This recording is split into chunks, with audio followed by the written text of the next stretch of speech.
Buds, I want to talk to you about Ranger Danger. Now, I know that last year Rangers were very popular, but you do need to know that they are quite dangerous.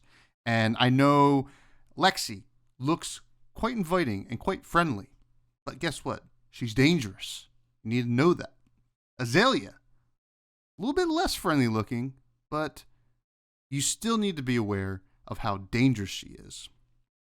And finally, Riptide, yes, does not look friendly at all. But still, there's a lot of Ranger danger going on there.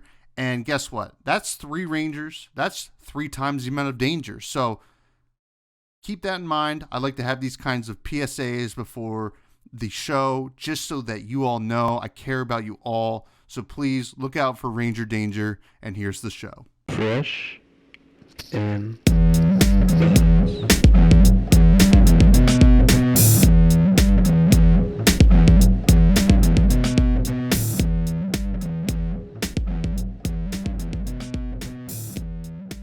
All right, welcome back, ladies and gentlemen, to yet another episode of Fresh and Buds. I'm your host, Tommy Fresh, and you are all of my buds. And today we have Mr. Craig Krempels back again on the show. How you doing, buddy? Dude, I'm doing great. I'll tell you, Worlds was just an absolute blast. I like, having this year-end event where you work really hard and there's all this anticipation, and then the lull afterwards where you can actually enjoy your holidays, and there's a few previews that kind of trickle out here and there, but you're not working hard. You've got that time away to kind of decompress and reset. So that's what I've been doing. I'm all decompressed, I'm all reset, and I'm having an absolute ball. Hell yeah. Well, that's the nice thing about LSS, right? Because they seem to kind of really value that time off as well, right? It seems like they take their own vacation, around the holidays as well. So it kind of works out for like everything else, everybody who's enjoying it or creating content or playing, that we get to decompress as well. And it just ends up working out really well. But folks, we do have a great episode for you today because, well, Craig is going to be on the mics in the booth at Queenstown in 2 weeks, right? Is that 2 weeks? It's creepy. Dude, that is coming up so fast.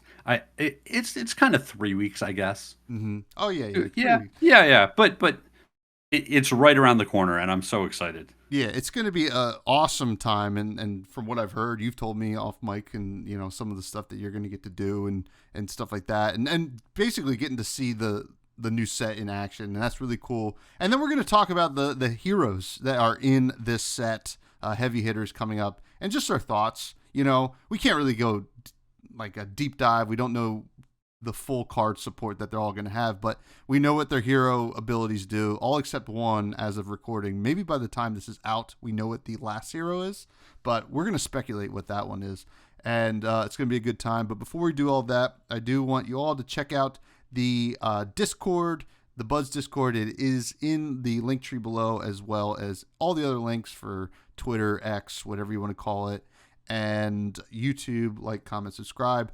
Pay attention to the YouTube. I will be spoiling a heavy hitters card on January 17th, New Zealand time. I need to figure out what that means for me here in New Jersey, but you can't do that math. I can't. Oh, I know I can't, because I've had people from New Zealand and Australia on this show, and I always get the time wrong, and I'll be like, I'll text them at like 2 in the afternoon. That's what I thought. I'm like, you ready? We still have 5 hours to go, mate. And I'm like, oh, okay. I knew that. I was just, are you ready for 5 hours from now? just testing you out, making sure you're paying attention. Yeah. But it's going to be fun. So, and I just filmed the video. I painted myself a color. I'm not going to say what. I did post it on Twitter. It's green. So you can only suspect what it might be about, but it's going to be a lot of fun. Now, Craig, you mentioned you're all decompressed. You're doing good. What else is new? How was your year with Flesh and Blood? It was great. I had a great time playing the game. I love the community. The sets, I just really enjoy the flavor that it just oozes out of every set, where each set feels so unique and different, but you're still playing the same game, right? Mhm. Um, I love the anticipation of every new set, wondering what kind of the new mechanics are going to be, see how they stretch the rules, where they take us with the game. And this was a great year for all of those things. Yeah, it really was. I think they really nailed it. Last week we talked about, kind of the highs and lows and what they did right. And I think they ended up doing a lot right. And they took chances, that's for sure. So we'll see what this year holds. But Heavy Hitters seems to be going to be starting off hot. Now, in terms of you playing, in between now and the last time we had you on the show, you did top 8 nationals. That's a big accomplishment. That's huge. Like, I don't want to belittle any of the other nationals, but U.S. Nationals is a big event. There's lots of people. It's in Vegas. I don't know. The whole event was great. Obviously, the group of people around me just enhances the whole experience. Having friends there with you, playing alongside, everyone's sweating each other. I was not part of Team Runaways for that event, but I'm close friends with almost all of those guys, and they absolutely demolished that event, just taking half of the top 8 slots. And so to be right up there with them, and they're some of the best players in the game, it's very satisfying. It just shows that I kind of still have the chops, that I deserve to be there, and I know what I'm doing. Yeah, absolutely. I mean, that kind of validation feels really good. Now, I want to talk about, like, how was that weekend? You mentioned the Runaways, which you ended up joining afterwards. How soon after did you join the Runaways? Well, it was once I was qualified for Worlds. Mm-hmm. Nationals was interesting because it was such an established format where everyone knew what the good decks were, and you kind of had a very strong idea of what you were going to be playing against. And another detail to that established format was that there were a lot of busted decks, and everyone, once you get comfortable playing your busted deck, you're kind of locked in on that. Right after Nationals, we had a lot of Heroes hit Living Legends, and it was a whole new world, and it was kind of a question of where do we go from here, and what are you going to be doing? And because of that, I felt like I needed more resources. I needed people to work with, and I didn't have the time to just go to a bunch of locals and grind a bunch of games. And so I really needed other talent to help me on my journey on my way to Worlds. Well, I think you ended up giving them a lot of talent by you joining the team, obviously, but that's awesome. We obviously know my results don't say that I gave much talent. Hey, listen, well, just wait till it's an established format again, and then you'll just, run the table, and they're going to be thanking you. But we obviously know mutually a lot of the folks over at the Runaways are doing a great job over there and seeming to, kind of create a new idea of what a team is, and I think that's kind of cool too. And they're becoming like one of the top dogs. You look at the Wolf Pack and Runaways. Who's next? What's the next team is what we're really going to be looking for in 2024. Now, Cracker Jacks. You played that in the list, right? For Lexi? Wait, you want to give me a hard time about Cracker Jacks? No. Actually, when I saw that, so I was watching the stream, right? Obviously rooting for you, and you're playing Lexi, and this is while Bullseye Bracers was suspended, so people were playing a plethora of different kinds of arm slots, and yep. I see you rocking the Cracker Jacks, and I was like, oh yeah, that's pretty cool. That's an awesome addition. Did you come to that conclusion yourself, or was it with the team or something like that? I mean, you weren't with a team at that time, but not with a team at that time. But that was kind of I think that was a pretty well-known piece of equipment. I don't know if it was widely accepted by everyone, but everyone knew that it was a thing. I mean, if you're playing the full complement of bolt and shots, and then also just getting to push a particular arrow over a break point, it just has just the right amount of utility in the deck to make it good. Yeah, certainly. I mean, it was cool to see. Like, I think I love that card in Tails drafts. So like, just kind of seeing it Sure. like at the top 8 table of Nationals was kind of funny. Now, in terms of your top 8 with Nationals, you're an accomplished gamer. We talked about this last time you were on the podcast, but you a gamer with a ton of different games, and you have a lot of accomplishments. How does the top 8 of Nationals for Flesh and Blood rank among those accomplishments for you? So I think like the early accomplishments are always the most important to a young gamer. But then I don't know, it's usually the most recent one that feels the best, right? Yeah. And Flesh and Blood is a really hard game, and the community is very talented. It's not like there's just a bunch of soft, you know, targets in the field that you just get to roll over. Everyone who shows up has played a ton. They know what they're doing, and so to make the top 8 of an event like that, just I don't know, it's super satisfying. I love to be part of it. Yeah. Now, in terms of this year, do you look at yourself and say, well, now I obviously we always want to top 8 these events, right? Win them, actually, But do you look at that and you're like, okay, is there extra pressure to try to replicate that kind of success, or are you at this point in your career of gaming where you can just sit back and say, well, I'm always shooting for the end prize, so it doesn't matter. I was like, I'm always putting the pressure on myself. Yeah, so the answer to that is I'm at a point in my life where I love the competition, but I'm not going to be one of the top players on a monthly basis. I just know that I don't have the time to put into it, and I just don't have the same amount of fire as some of these young guys that go to every single event, travel all over the globe, and it's consumes everything that they think about. And I love that those people are out there, but it's just not me right now in my life. My wife and I are setting up our schedule for the year, and we're going to California, and then I'm flying from California to New Zealand for the celebration, which is awesome. But then we have a wedding, and then during the summer we're going to the Olympics in Paris, and then we've got another trip, and I have to fit all of my gaming kind of in around these other things, where when I was younger, I would decide if I wanted to fit these other things around my gaming. So it's just kind of a different point in my life.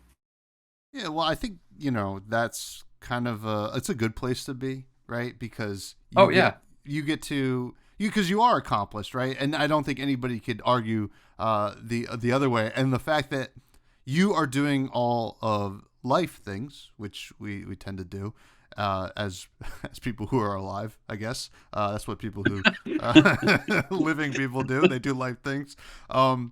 That you get to like that. The fact that you're doing that is really impressive. That you could just show up to nationals and perform really well. Not that you didn't put in the work before nationals, but that is impressive because there are people that are 12 hours a day thinking or playing Flesh and Blood, right? So it's really cool to see. Yeah, and I already said it, but a lot of it goes back to having the talent around me, where my group of friends are all really good. Some of them are putting in a lot more time than I am, and having that sounding board where I can talk about my ideas and knowing that they've put in the time and the reps to really hash out some of these more fringe ideas that we have from time to time. All of this, it's kind of it takes a family type situation, where I would never be able to do it just solely on my own. Absolutely, and thank you. I know you wanted to say being around me a lot is Listen. You know how to play. Tommy Fresh shows up. Yeah, and I know I'm gonna have to play my best. yeah, and you certainly do. I do remember right before Worlds, we were playing at locals, and we jammed a bunch of games of Riptide into Icelander, and I don't know if that gave you any sense of false confidence because you destroyed. I mean, it was a very bad matchup, but I was like, man, Sure. I don't think I'm gonna get any of these. And hey, listen, that's why you got to do it. You got to put in the time. But now I do want to move on to Queenstown because you mentioned you're going to New Zealand, And, we're talking about accomplishments. I think this is a huge accomplishment that LSS was like, hey, Craig, come cast this awesome event they're doing in Queenstown. And I think that's excellent. What should we be looking forward to as like spectators of this event in 2.5, 3 weeks? Well, I'll say that this was an absolute gift for me. I am so grateful to be part of it. The celebrational is just kind of LSS acknowledging all of these different aspects of the community. So there's like tournament organizers, there's some of the top players, cosplay, some local store owners, all these different people in the community, collectors, are going to be assembling for this very small, very exclusive tournament that they're hosting in New Zealand. And I'm going to be doing coverage for the event with your good friend Flake, who, What is there to be said about Flake that hasn't been said, I guess? Listen, I hate that guy. You're just a wizard with words over there. I am. I should have a podcast. I should tell you. No, listen, Flake. I know it seems like all's well when we're on the mics together, but as soon as those cameras turn off, Flake and I are at odds. I hate that guy actually. Which actually reminds me, go watch the Speedies. I was a co-host of the Speedy Awards, and my blood was boiling after talking to that guy. But you were telling me how much you were showing him up on his own podcast. I know. It must be really annoying for him for me to go over there and just steal the show like that with my hat and my jacket that I wore, which was actually, I thought, very nice. But quite dapper. Yep. He only made fun of me the whole time. But no, we do love Flake, and he is an absolute professional. This is not the first time you're sharing a booth with Flake, is it? So we were both on the coverage team for the Pro Tour in France. And we worked together, I believe, just for one round, but it was an absolute blast just being around him for the weekend. And, the amount of positivity and energy that he brings is just, it's so refreshing, and it makes it easy to work with him. Yeah, absolutely. And I will say that he shares that sentiment. I'll talk out of school. He likes you too. How about that? Ooh, he likes me. Yeah. So you got to be excited to hop back in the booth with him, like for a whole event rather than just one round. Well, and this event's pretty unique because it's such a small field. There's some specialty formats that they're going to have. I don't want to, tip LSS's hand with any of this yet because I don't think that they've officially announced all the things that are going on. But on top of this, they're taking us all out on the islands for these exclusive events. Apparently I'm going zip lining, and I'm going to go beer tasting, and just all of this stuff that they're just taking care of the community members just as a thank you. And it's like, it feels so special, and I think I should just be thanking them for the experience. Yeah, it is pretty unique that they're doing this, right? Like, you hear about this and you're like, well, what do they get out of it? I mean, sure, it looks good, but any company could, like, theoretically come up with something to do, but they never do it like this. This is like huge. Like, flying people from around the world to New Zealand of all places is crazy. I wish I was going to New Zealand. New Zealand sounds awesome. What do you feel about like going across the world like this? Like, why do you think you made the cut, Craig? I want you to talk yourself up. Oh man, it's funny because, like I said, I don't deserve it, right? Like, I am not one of the most accomplished players in the game. I am not one of the biggest personalities in the game. So it was just such a gift, such a blessing to be involved in this. And I'm super excited. I think as a caster, I do bring, the insights of a veteran expert player, and also occasionally I can say something funny, which I guess is a bonus, right? Like, sure. People like that. But why was I picked? I don't know. I lobby for myself a lot, for whatever that's worth. I hope that other people are also lobbying for me out there. Well, that's like a really valuable thing to say, right? Like we should all be lobbying for ourselves all the time, and to actually hear, and that probably comes with experience too, right? That you're at this point in your life where yeah, you got to lobby for yourself because you should be your biggest fan, right? And if you believe it, other people are going to believe it too, which is really cool. Now, I also think you're picked not you say that you're not the most accomplished, you're not, the biggest personality in the game, but I will say this, you are, you represent a demographic of the game that is very important, right? Someone who came from other card games with a lot of experience and stuck with this game because you appreciated how well designed it is and how fun it is and also how challenging it is. Like you said, it's a very hard game. And I think that's an important thing. And you can talk on camera too, which is, it's that cherry on top. Listen, I appreciate you saying that. It does mean a lot. And I don't know, like I rarely like raise my voice and yell and make a real big deal out of things, but I am 10 out of 10 excited for this event.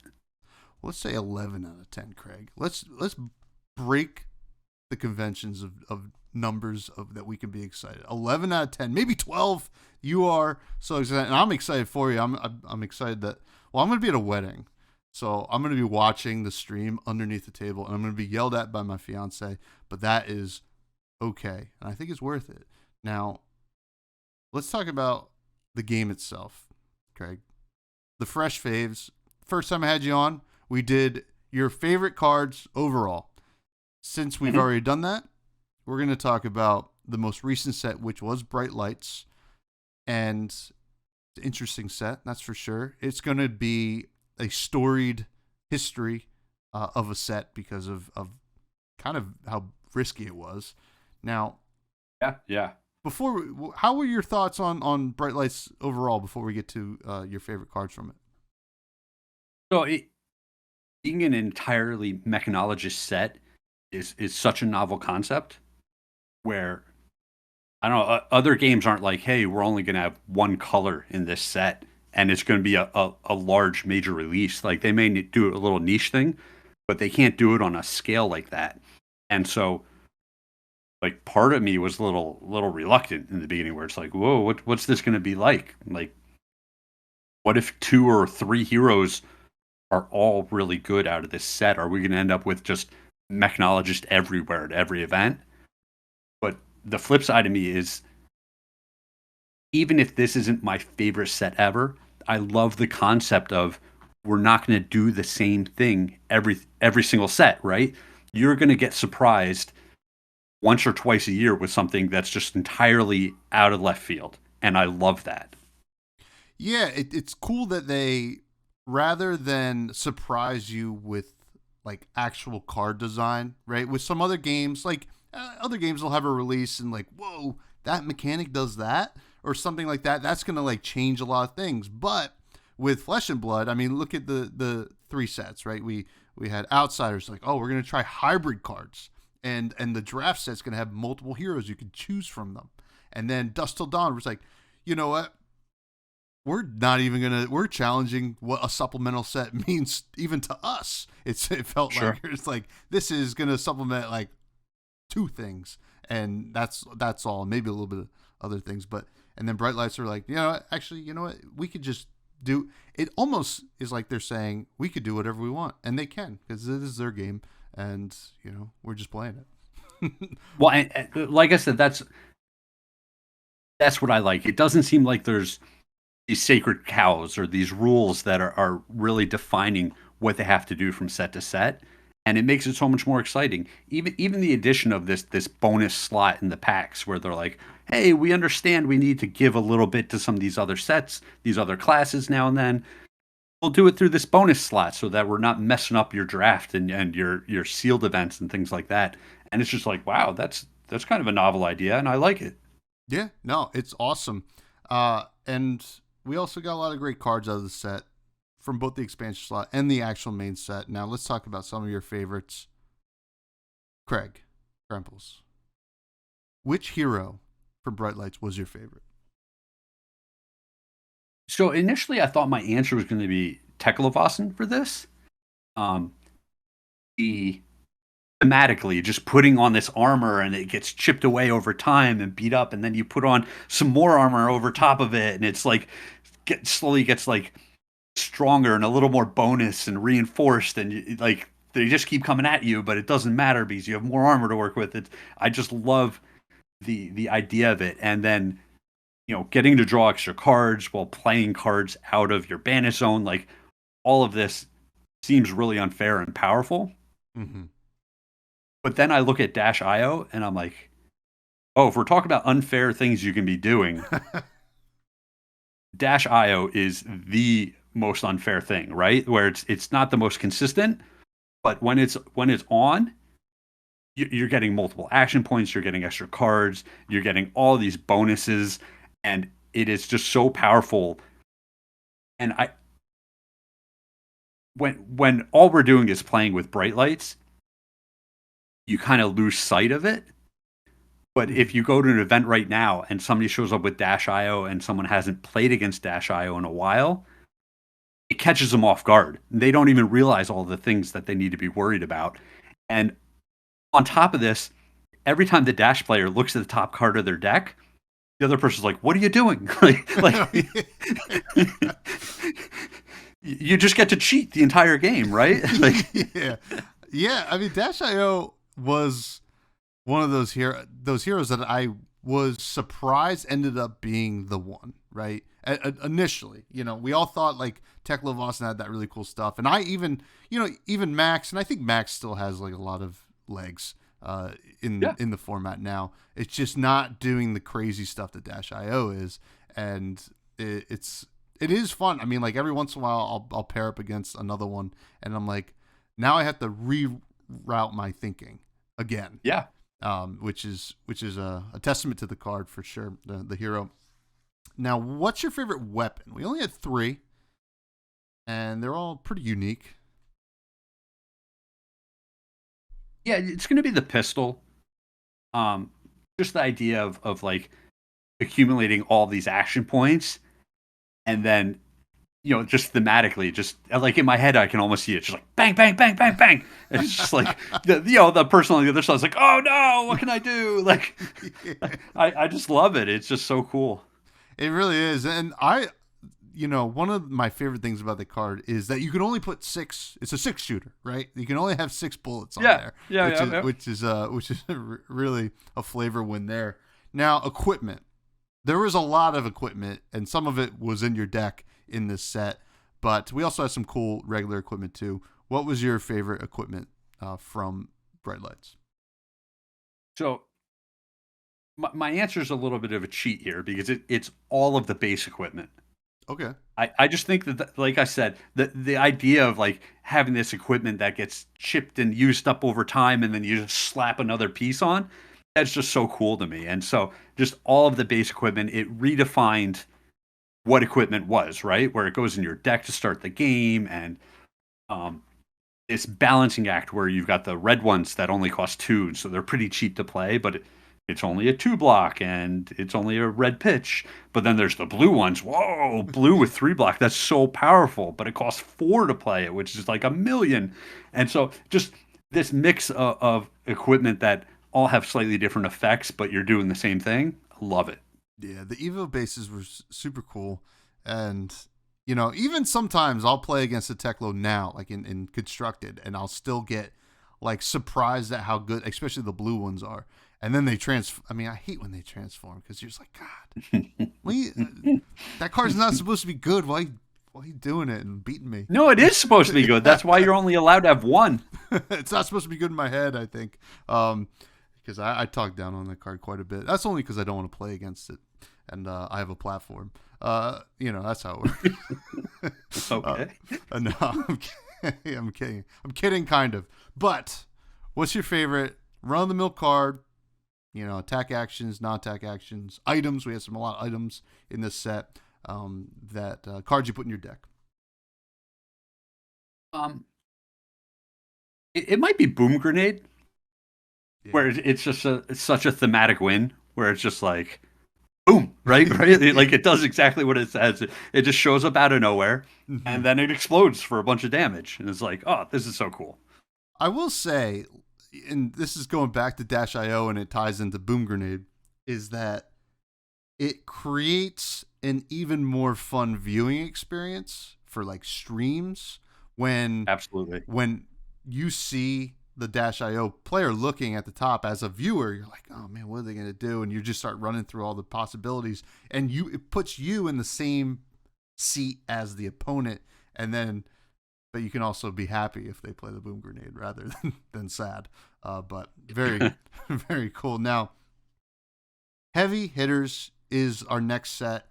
The return of, well, Brute cards, Guardian cards, and Warrior cards. I think the Brute and Warrior fans around the world are pretty excited, and we don't care what the Guardian players think. No, I'm kidding. I'm happy that the Guardian players are getting stuff too. But you guys, No, they've had it good for so long. They really have. They really have. You know, I hope there's not a single decent Guardian card in the whole set, right? Like, Yeah. come on. Well, we've seen a lot of 2 blocks so far, so maybe there won't be. Listen, All right. LSS is saying no. You have to attack. Like, you know, this is not, you're not blocking anymore. But I wanted to talk about each of the heroes and just kind of like our general thoughts. So I want to start off with the first one we saw, which was a welcome addition for fans of this original hero that was out of Crew, which is Kasai. Now, Kasai is getting a new printing at both a young version and an adult version. Now, I'm just going to read the adult version here. Kasai, the Golden Sand, 4 intellect, 40 health, classic hero stats right there. Now, it has an ability that says, if you've drawn a card this turn, your sword attacks cost 1 resource less to activate. Pretty cool for especially the Centauri Sabers, which I think we're getting them reprinted. And it also Kasai also has an ability that says, once per turn action, banish 2 red and 2 yellow cards from your graveyard. The next time a weapon you control hits a hero this turn, create a gold token. And that has go again. Gold tokens allow you to draw cards. Pretty cool synergy things going on here. When you look at this hero, Craig, what starts to go through your mind? So obviously there's this very obvious deck building restriction where you're going to want to have lots of reds and yellows, a pretty even mix of these 2 pitches in your deck in order to turn on this once per turn hero ability. Mm-hmm. And then once you turn on the ability, you can cash in the gold token on the next turn to, you know, make your sword attacks last, and it kind of reinforces itself where you can do this over and over. Thematically, Kasai is wandering the desert, trying to raise gold to buy an army to go retake her lands, I think. Is that right? I think it's something like that. I'm not fully up to date with the lore, but yeah, she was kind of had this mercenary type vibe with her original printing with the copper tokens. Now she's, well, hey, listen, I'm doing a little bit better for myself. I'm using gold now. So yeah, which is a slight upgrade. Yeah. Yeah.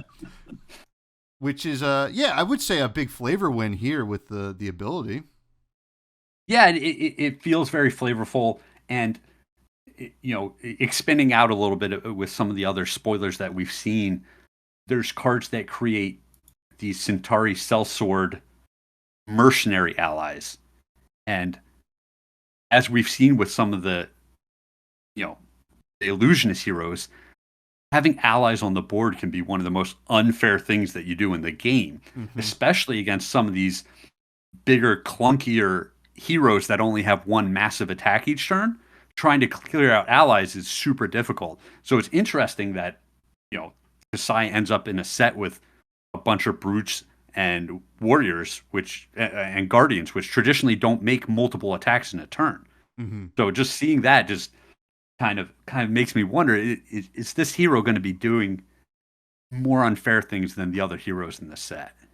Yeah, absolutely. And for context on the Centauri sellswords, We only seen one card that makes them so far, but we have to assume that maybe something else does, perhaps an equipment maybe or something.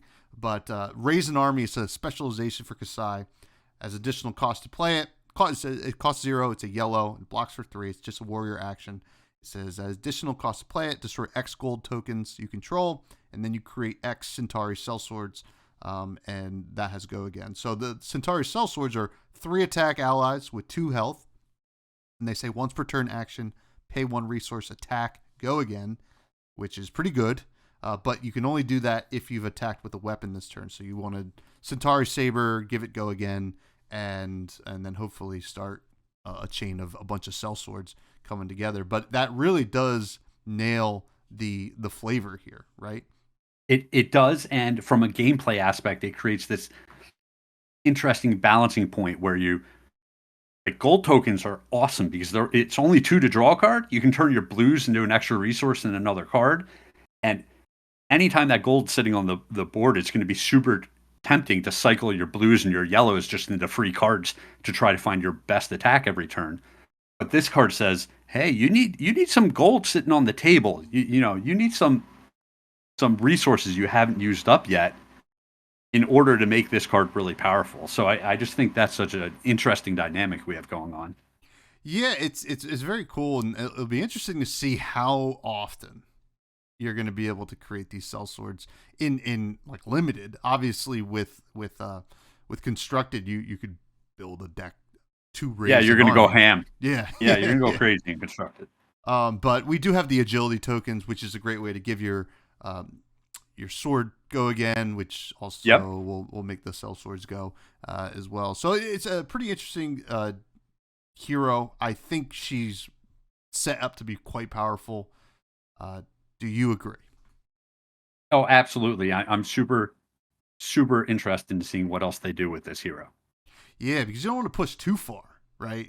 Like you mentioned, with allies can be super scary. Allies are a problem. Yeah. Now it'll be interesting because so this is the first. No, not technically the first, but it's the first major time outside of some legendaries that we're seeing allies for something that's not an illusionist, as far as I can recall. So you wonder if maybe we see some allies for the other heroes, but we don't know. Now let's move on to a different hero, which we're going to talk about Olympia. Let's talk about Olympia, the other warrior. So Olympia is not as complicated. Olympia is it's pretty, even keel dude, just likes to just attack. All right. Read off Olympia for us. It's a lot of text. Olympia prize fighter is the adult hero. 4 intellect, 40 health. Classic stats there. It's a warrior hero. The first time each of your attacks win a wager, create a gold token. Now wagers are on certain cards that say, you say, if this hits, I get this token. If it doesn't, you get this token. It's a major theme in the set. Yeah, we're in a deathmatch Coliseum thing. It makes sense. What's your first impression of Olympia? So this is a little bit of a wah wah. Like it's just not nearly as flashy or exciting as Kasai is. Mm-hmm. And specifically the wagers. Most of the wagers that we see are on attack actions. Yeah. And to me, warrior thematically has been a weapon hero. Mm-hmm. And so it's kind of interesting seeing this completely different warrior that's shifting from the weapon being the most important aspect of the hero to the attack actions. Yeah. So we're going to have to see how many buffs there are for weapons that also include wagers. I think that's going to be very important for the hero. Yeah, it's interesting. I mean, to give some context to the hero, we'll take a look at his specialization as well, which is up the ante. It's a blue warrior attack reaction, blocks 3, and it costs X. It says choose X plus 1, target attack wagers and agility, and then I'm going to name the other ones, gold, vigor, or target attack gets plus Y, where Y is the number of times it has wagered. The card is such a mouthful, but it's actually really exciting. A blue pitch that blocks for 3 that also does all of this stuff for you. It's super powerful. Yeah, and it does target weapons, but it also targets Hmm. you know, your attack actions as well. You know, I feel like personally, and you can, you know, chime in here, that Olympia is going to be one of those super boring on its face, but the card support around Olympia is probably going to raise him up rather than Kasai, who has this really interesting card text, like hero text, where you can like really try to like squeeze as much juice out of her ability. Where Olympia's like, well, no, my other cards are going to be what's really good here. Well, I will say I don't want to undersell how important these gold tokens are. Mm-hmm. Um, Kasai has this tension to the deck where you want the reds and yellows, but obviously you're picking up the most value when you pitch blues to cash in your gold tokens. This is a hero that can play tons of blues to just cycle through those gold tokens and then, just have a few massive attacks or weapon buffs that it finds consistently because it is cycling through those gold tokens. Um, from a broader play standpoint, the decks that we have seen in the past that have a lot of card velocity, meaning that they get to cycle through their whole deck quickly, Mm-hmm. usually they do it by using up their cards. And gold tokens are a little bit different, where they add you a ton of card velocity to your deck, where you get to see a lot more of your deck a lot faster. But you're doing it by pitching, so you're not actually using up your deck, and you don't have that same threat of, fatigue while you're increasing your card velocity. So that's just from a broader gameplay strategy standpoint, that's just such an interesting thing to think about. Yeah, you know, Olympia could be like Mr. Consistency, right? You know, just because of all this access to gold and being a warrior, getting access to a lot of reactions too, is really helpful in wagering, right? So, Yep. Which is pretty huge. I'm interested to see how he plays out. I think he might be one of the and this is actually something we talked about briefly before we hit record, that I look at Olympia and the next hero we're going to talk about as kind of like your beginner like level heroes, like very simple hero text, right? So, you know, if you give it, it's very simple what it wants to do. Wager. That's it. And I look at it like that, where Kasai is more your expert level. I made the joke about the old Magic Gathering packs used to have expert level and beginner level. This is a little bit more ambiguous here, and this is just my idea. Do you think there's any kind of like truth to this? I mean, I'm not looking for like any kind of validation, but like, do you think it's smart to have something complex at that hero slot and something a little bit simpler? I think it might be um, underselling the card a little bit here, Mm-hmm. where you're like, yeah, from learning to play the game type of a standpoint, this card's fairly straightforward. What it does and how you try to enable it both kind of make sense on their surface. But I think from a broader gameplay text standpoint, this might be the hero that just scrapes out a tiny little bit of value here and a tiny little bit of value there, and even something like pitching a blue to crack in a gold, and you have one resource remaining, and then another blue, and now you're up to four, and like just understanding like the typical card that would attack for four and block for three. This might be the hero that slightly breaks the rules every turn just a little bit, and in that way is quite unfair. Yeah. And so you call it easy to learn, for a beginner, Yeah. but I think the expert might be the person who's able to take the deck and just make it completely unfair. Oh, absolutely, absolutely, and you're totally right there. I just look at it from a design saying like, hey, I would give Kasai to someone who knows the game, and I would give Olympia to someone who doesn't. I think, and they would have not a better. I mean, I think a better time. You know, they're just like, all right. So if I wager and it works, I get this gold. Okay, and then they get to understand. Well, why is gold good? Well, you get an extra resource if you pitch a blue, and so on and so forth. I just think of it from that um, standpoint, just because there's been a lot of talk of like onboarding players and teaching players and getting new players. I wonder if that was like part of the thinking for LSS. We can only speculate unless they want to. Oh, they're not. No, they're not calling in right now. No, yeah, they're not letting you know. No. They will never let me know. But the next one is Betsy, the new Guardian, who is a whole lot of something. Betsy is so we got Betsy skin in the game here. The adult hero version is a Guardian hero. 4 intellect, 40 health. Whenever an attack you control wagers, another wager matters card, you may pay 2. If you do, the attack gets +1 and overpower, which means we're going to see more overpower printed on things and not as much dominate, which I think is a positive thing. I think it worked out in Bright Lights. Seems to be something that they want to try to make work again in heavy hitters. What are your initial thoughts on Betsy? Dude, I love the flavor here. I love the artwork.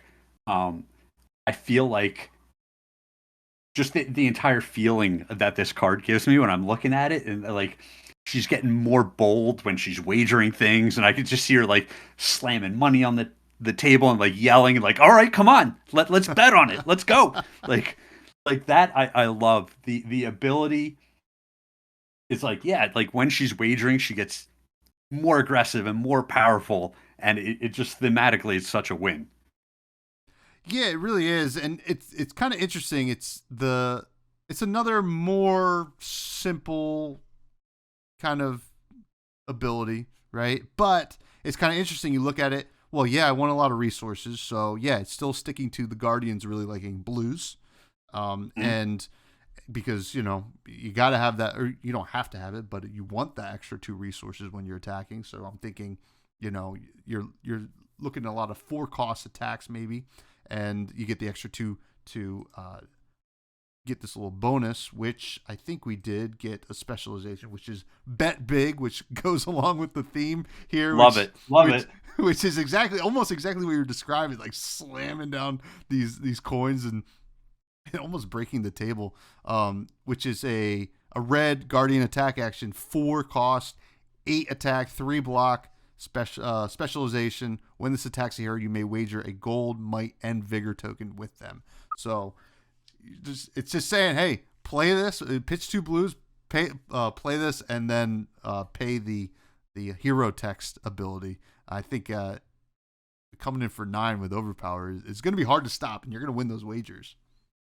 Well, and this is coming back to what I was talking about with the gold tokens earlier, where you're saying the Guardian wants to play just tons of blue pitches, but it wants to consistently find these powerful red attacks.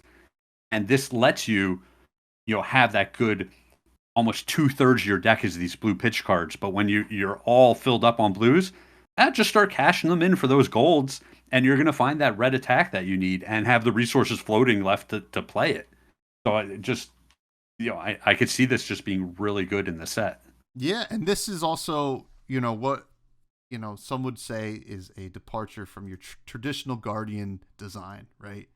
They are saying, we really want you to attack. And sure, Bravo kind of had that, right? You can pitch 2 to have the overpower, and all of his card design was very, hey, listen, you block a little bit and then attack with your hammer, maybe. Yeah, we gave you this weapon for a reason, right? Yeah. Yeah. So you look at this is like, no, you want to do some really cool stuff with all the resources that we want you to play in your deck, which I think is pretty cool. Yeah, I'm really excited for Betsy. This is like right up there with just like as far as thematic win goes, and then also just the consistent synergy with your gameplay and your deck building all coming together. I love it. Now, here's a question. Do you think that, based on what we've seen, you can only speculate really, we haven't seen the rest of the set, but you look at this kind of, we want you to attack Guardian. Do you think in a world where we still see Bravo trying to fatigue and stuff like that, do you think that she is going to have what it takes to kind of make a stake in like Classic Constructed? My short answer is no. Just from what we've seen so far, I feel like some other heroes attack better. Mm-hmm. I feel like overpower, if it is a very strong ability in the format, it's kind of easier for people to adapt to, Yeah. where you can just place more block cards, more reaction cards, um, even some more damage prevention spells that don't, you know, traditionally use the combat chain. So in that way, I think people can work around the overpower if they need to. Mm-hmm.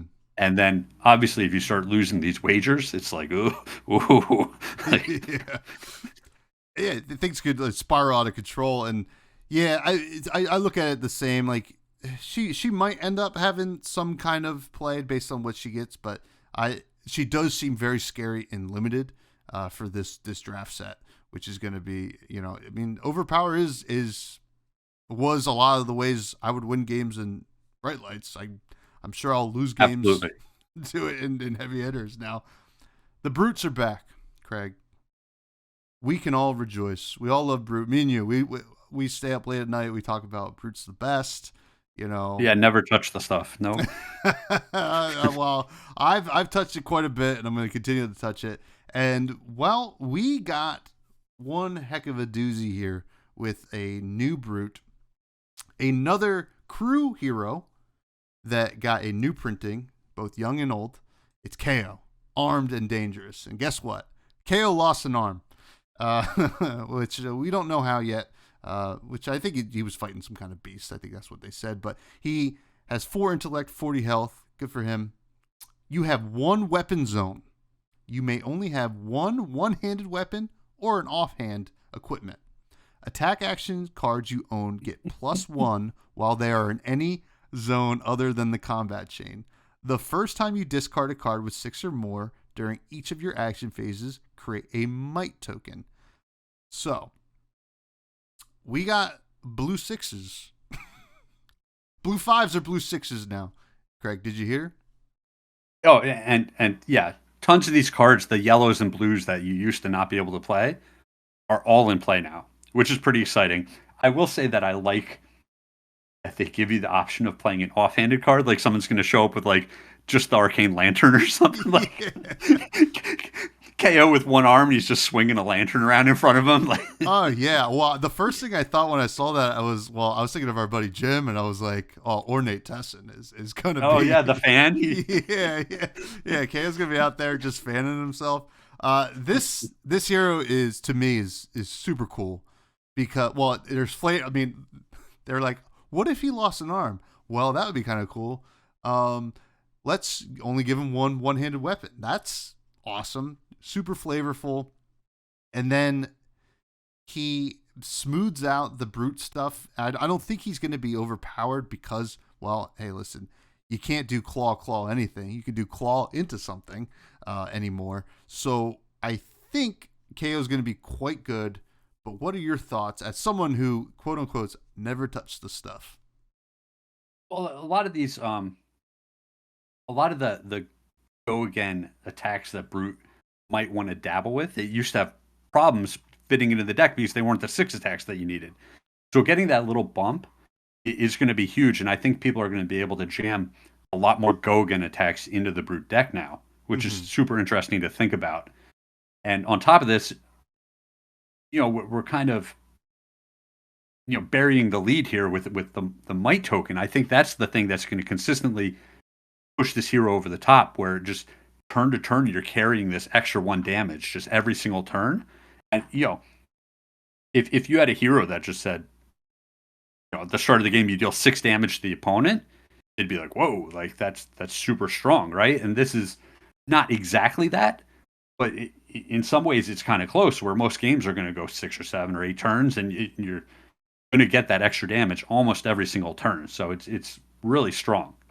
Yeah, absolutely. And like the thing with brute that has always been kind of annoying, but like, you're attacking for 6, and 6 is great. It's a lot of attack, but it's not a break. It can give you 2 cards.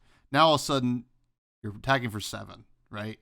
With these things, and your claw is coming in for 4. It's a romping club, now, like at a minimum, right? So like, dude, I think you're going to end up with a weapon that you're more excited about than claw. I hope so too. Did you see something? Are you No, I've not. I'm not speaking out of line here. But I'm just saying that you come out with this hero that only has one arm and can only carry one weapon. You're going to give it something pretty cool, right? I hope so. I hope so. Or it's funny because he has the claw in the art, so I think it's still going to be That is fair. His That is fair. signature weapon. But the speculation now is that there's going to be some kind of card, whether it's equipment or offhand or something like that, where it's his other arm, which obviously flavorfully that will be amazing, right? And I think it'd be awesome if it was just like a generic weapon that every other hero can start whacking people with KO's arm. That would be hilarious. But I think he's set out to be quite good. And do you agree? What do you think is gonna come of KO? Right? Because Absolutely. It opens up a whole new world of deck building where, like you're saying, all these blues and yellows that traditionally you're like, oh, I want to play this card, but it just doesn't turn on enough things in my deck. Now they're all live. And it just opens up a whole world of deck building. And we haven't even seen all the cards from this set yet, which are going to help enhance it. Oh, absolutely. I mean, one thing that we did see, and it's going to help the next hero we're going to talk about here in a second, but is we saw these agile these wind up cards, which are, at blue, these are brute/warrior attack actions. So we have more hybrid cards. Cost 3, whatever. It's a 5 attack. That's 6 for KO. Blocks 2, not that great, but it has instant. Discard this. Create an agility token. That's pretty insane for you're making an agility token and a might token in KO with that card. Well, and I think about the traditional die roll when you start the games, and how as a game designer do you balance this where everyone's going second, right? Especially in limited, you always want to be going second. So you give these heroes cards that you want to be discarding them on the first turn because you're going to draw up your full hand anyway, and you get this powerful effect, and you're already enabling your hero, and you're getting the KO bonus of an additional might token you're carrying to the next turn, and it's just like, oh, I love this. Like this is great. This is really interesting. If I have enough of these in my deck, I don't care if I win or lose the die roll. I'll go first every time. I'll maybe I'll leak some damage, maybe I won't, but I'll have my arsenal, and I'll be all set up with some extra tokens, and I'm ready to go on the next turn. Yeah, it's very interesting. I mean, I think that people are going to be complaining about Brute for the opposite reason that people were complaining about Brute previously. People were complaining it wasn't good enough. What the heck? Like, it's just all variants. Now we're looking at a hero that doesn't seem to have much of a downside other than they're missing an arm. And it's going to be interesting to see how it plays out. Like KO's, I guess, card pool is like already 2 to 3 times larger than Reinar's, right? In a way, because you have access to those yellows and blues, like you said. Now, wait, I just mentioned Reinar, didn't I? He's back. Yeah, why would you bring up Reinar? That's a good question. I would like to ask LSS the same question. Reinar's back. It's a full reprint. We have Reinar Reckless Rampage. He does have new art for the adult, and it is the art from the classic battles for the young, which I do love that art. So I'm pretty happy to see that. This was a troll, I would say, from LSS. I don't know. I don't know if it was a troll. It feels a little bit trolling, right? Because we're showing that we're gonna get a bunch of new heroes. We know there's Brute in it. We got KO, and that was really cool. But then there was like a big reveal with the next Brute hero. What's it gonna be? What's it gonna be? And then it's just, oh, we got Reinar again, which Reinar is really good and going to be very good this year. For another reason I want to bring up in a second. But what is your take on a Reinar reprint? I think it's fine, but I think the order in which... Personally attacked by this Reinar reprint. What was that? You sound personally attacked. Like, this is an affront to you as a Brute player. Yeah, no, I wouldn't say.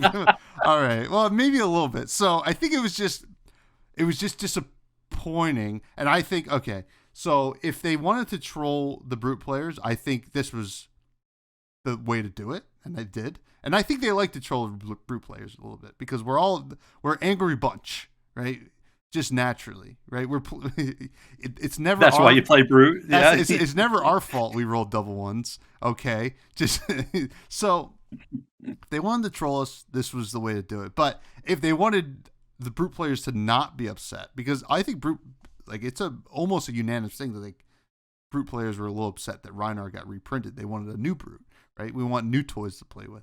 And we're going to get it for Rhinar, but I think they should have been, if they didn't want people to be upset, they should have been a little bit more upfront in the original marketing for the set. Hey, we're going to reprint Rhinar, and you're going to get a new brute too. But you don't know what that new brute is. Then you see KO, and everybody's excited. Oh, listen to you. You just can't be happy. I can't. You got this awesome hero running around with one arm and all these cool abilities and just tons of deck building options. And you just want to complain about poor Rhinar. I do want to. Well, actually, I don't want to complain about poor Rhinar because this might be a hot take. Actually, it might not be. I haven't been really paying attention to what people have been saying, but I think Rhinar's going to be the better brute coming out of this set. What do you think? So Rhinar is easily the hero I'm most worried about for Classic Constructed, where it was a hero that was already, it wasn't A-list, it was fringe B-list, but it only takes a little bit to push some heroes right over the top. And LSS has talked about how they want to add a little more variance to the game. And Rhinar is one of those heroes where, certain hands, you got to roll those scabbies. And if you draw the right mix of cards on the first 2 or 3 turns, the game's just over. They don't get to block with their hand. And you boat race them right to the finish line, right? And you get there first. And so when I see Rhinar as a reprint, I'm just like, whoa. Like, how many awesome attacks is Rhinar going to get that's going to push this hero right over the top?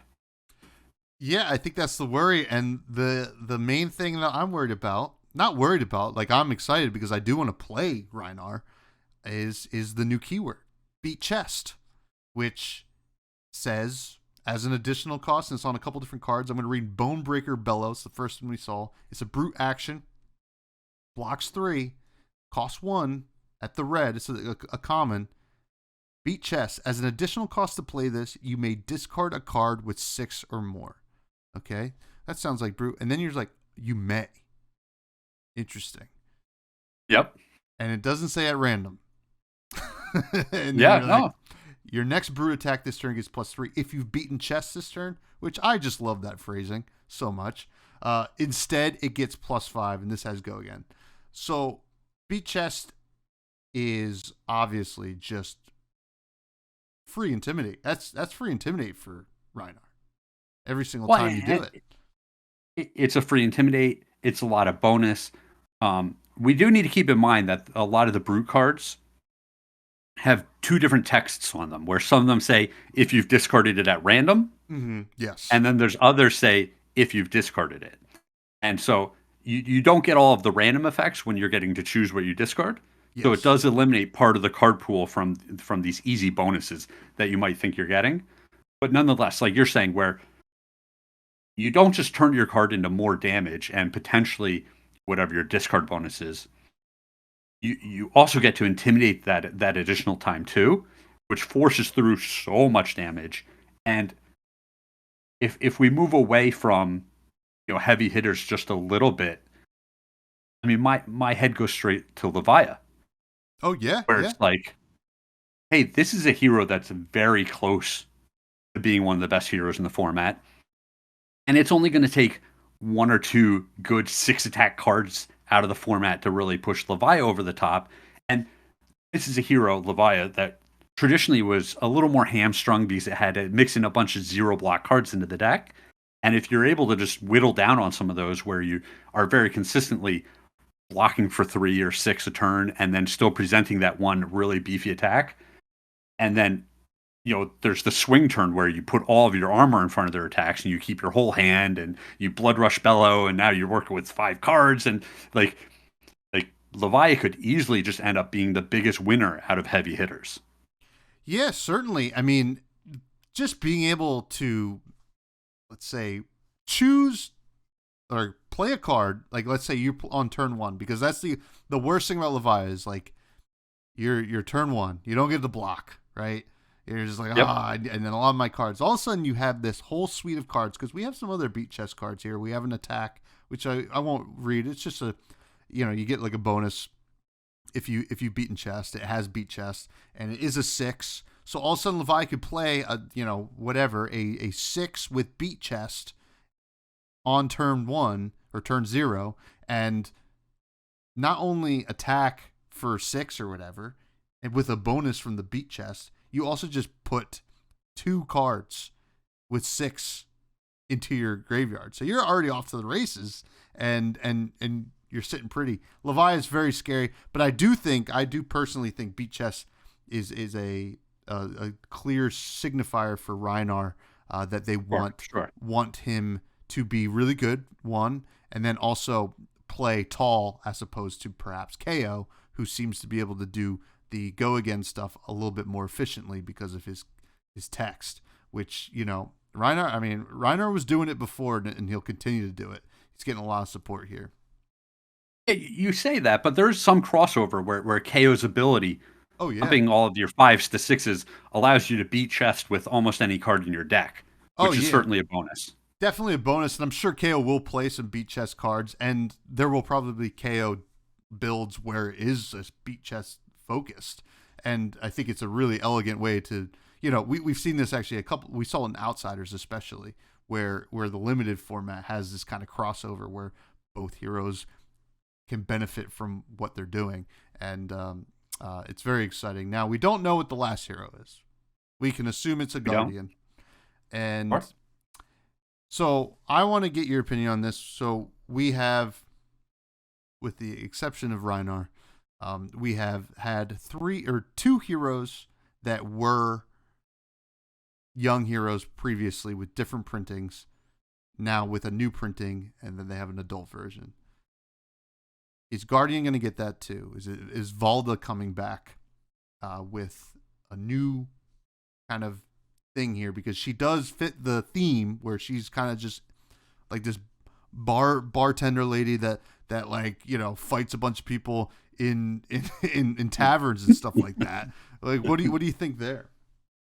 Well, I think it would fit the set well as well, where we see a lot of these sets have this interesting mix of like, this is the aggressive hero, this is the defensive hero, and this is the mid-range hero that dips into both, kind of a thing. Mm-hmm. And so far, I don't think any of these heroes lean very far towards the defensive side.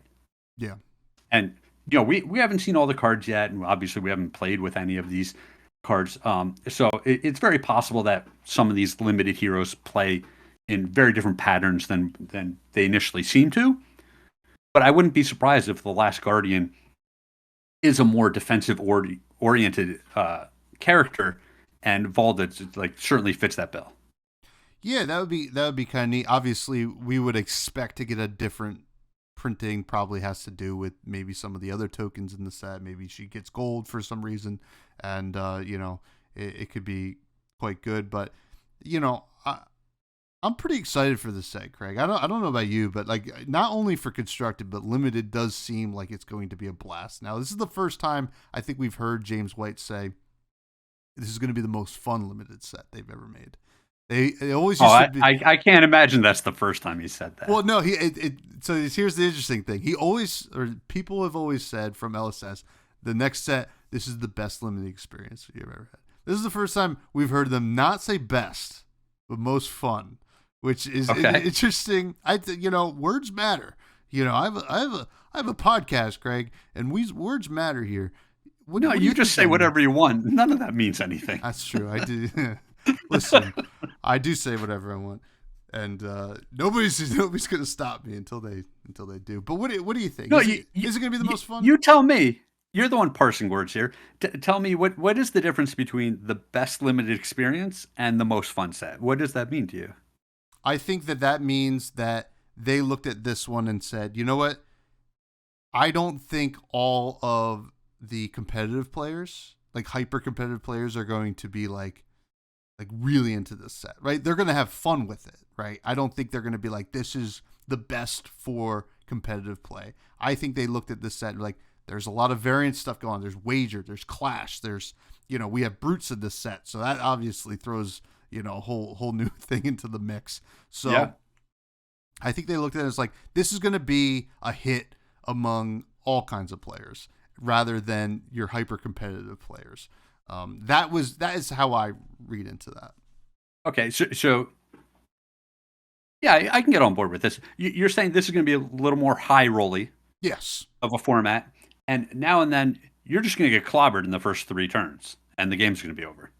Yeah, I think so. And I think that you're going to have ability to do that. Like once you get a feel for the set, and then you're able to, figure out like once people know what the good cards are, I think that they're going to try to build those win in 3 turn, Sure. Of course. Which I think is actually, a nice swing of the pendulum, especially for Bright Lights, where it was Teklovacid try to draft blue block 3s and never boost and try to fatigue people, and ended up being one of the better strategies. I don't think in the end it was the best, but it was initially for sure one of the better strategies.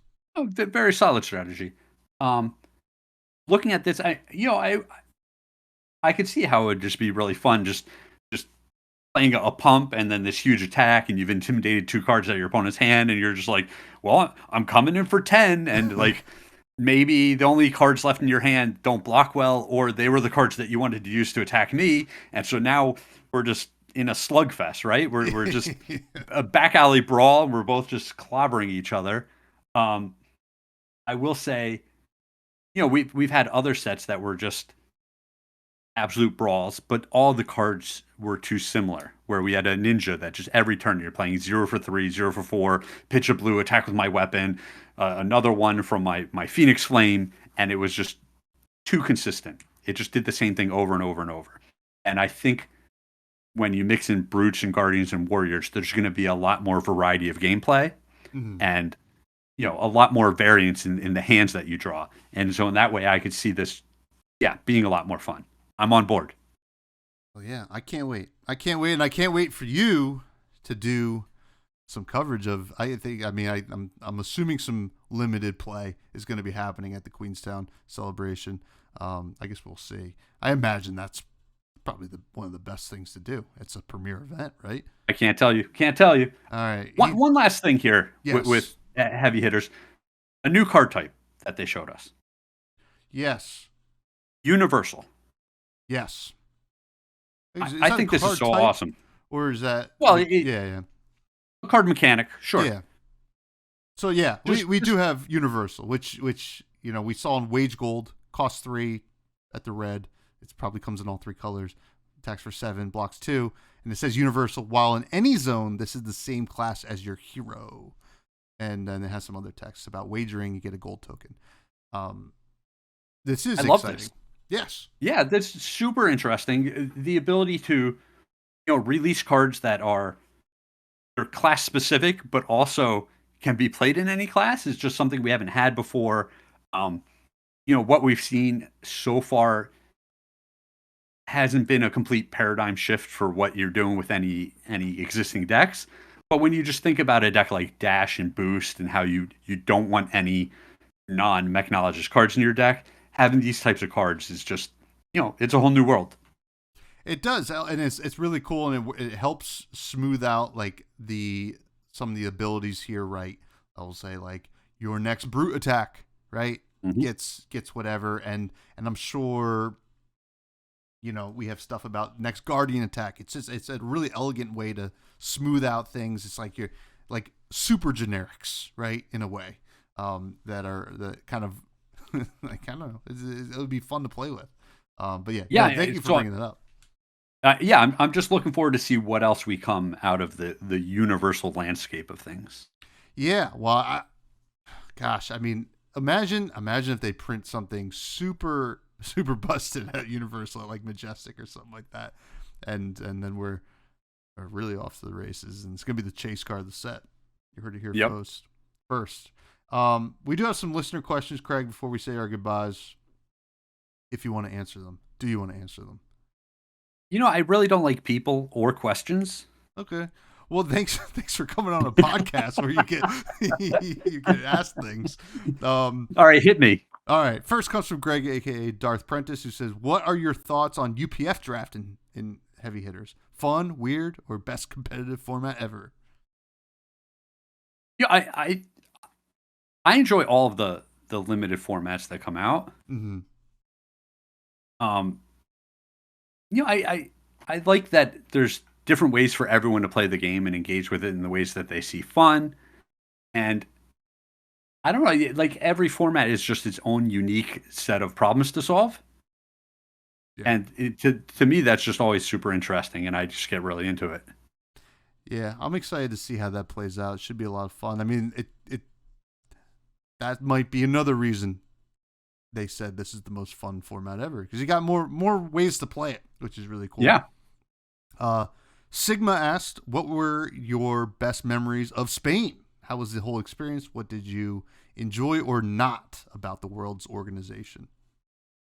Dude, these big events, LSS just runs them so well, where there's not these big delays, there's not a whole bunch of downtime between rounds, and that's just such a little thing that actually changes your enjoyment of the event so much, where you've played a tons of rounds of competitive Magic, and you're still getting out early enough to have a nice dinner with your friends and a decent night's sleep, which as a competitive gamer, it's just like, wow, this is great.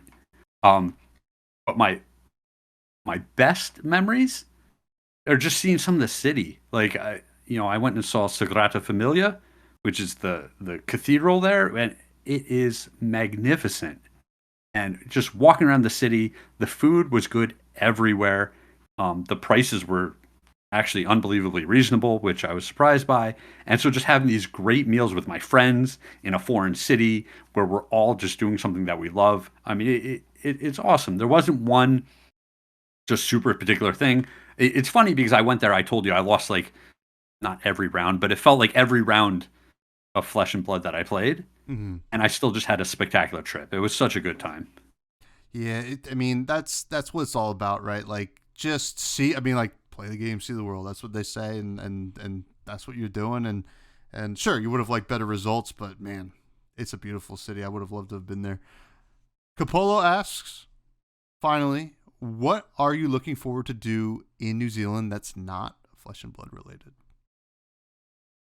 So I'll kind of give you two different answers here. One, after all of my travelings and all of the events that I've played in all over the world, I've never been in the Southern Hemisphere. Oh, wow. Yeah, it's just kind of surprising, but there's just not nearly as many events down there. Most of them are much further away, the more expensive to get to. So I just haven't been to the Southern Hemisphere. So for me, it's just like, that's just exciting right there. It's just a trip to an exotic locale that I've not been to before. And then all of these people who are involved in the production, the game, the playing, the cosplaying, just all these different aspects of Flesh and Blood that I am kind of tangential to, but I don't immerse myself in. Being able to be out with those people is always such a good time. Oh, yeah. And I mean, from going to big events, it's hard to split your time among too many different things. And so when you go to a competitive event that you've practiced for a lot and you're there with your competitive friends, that's what your weekend is. And so getting to spend just several days in this beautiful locale with all of these different people in the community is just going to be such a blast. Yeah, it looks like it's going to be a great time. You get to really have a lot of fun with everybody. And, New Zealand looks beautiful. I hope you get to enjoy it. I am excited. It's going to be great. I can't wait to watch you out there. It'll be a good time.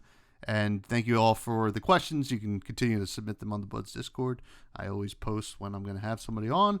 And that's going to do it for the show. Craig, thank you again. I am grateful for you and our friendship and the fact that you like coming on this podcast and putting up with me. That's a big thing, right? Tommy Fresh, thank you for having me. Hopefully this we'll have more buds coming up saying hi to me. I love to see them at the events, and I love doing it. Hell yeah. Please, if you do see Craig at any event, not even just Queenstown, any event, go hi, say hi, please. And do you have anything to plug? I know you're not really on Twitter anymore. Flake tweeted something for you today, which was very cool. And Bless him.